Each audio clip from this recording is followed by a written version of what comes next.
Absolutely. And I do have clear advice. And I think being a first mover is the best Okay. option here. And for a very particular reason, in that I have not seen much evidence of convergence for Mm. fast followers, right? So fast followers are basically, going to take the approach that, hey, let's let somebody else, Feel the pain. do all of the weed Yeah. whacking for us. And eventually they'll all agree that this is a good way to do stuff. And then cool. I'm going to learn from them, and then I'm going to follow very closely behind more efficiently and learn what they've learned.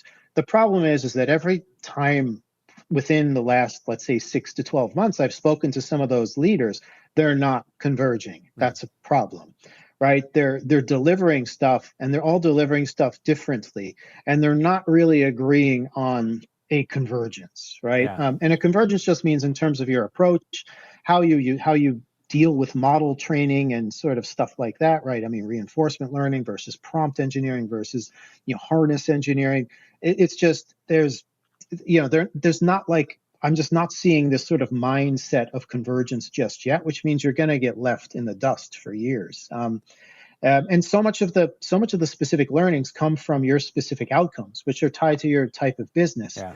That I'm not sure how much convergence there really will be, right? Because now we're trickling into like the fact that your software development lifecycle, as I was saying earlier, there might not be a software development lifecycle anymore. There may be a sort of a business lifecycle that you need to define, Yeah. which includes AI and software because everything is software.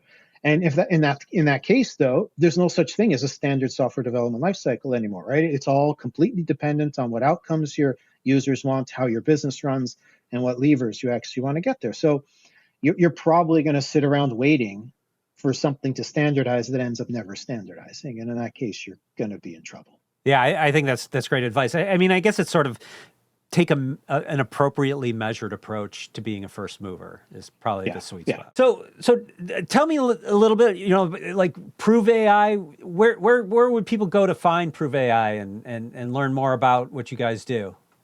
Yeah, absolutely. So, I welcome everybody to go to our website, proveai.com. Right now, we have released an open telemetry distribution that helps organizations take that first step, right, in telemetry and observability. So, like, for individuals who want to do things like own your own data plane, right? So, own the telemetry store. Build something from the ground up that you own and do telemetry the right way. We have a bunch of guidance out there. It's all free. It's all free for use, and it's all built on open source tooling like OpenTelemetry and Prometheus. So like it's designed to help you get started and take those first right steps with telemetry collection.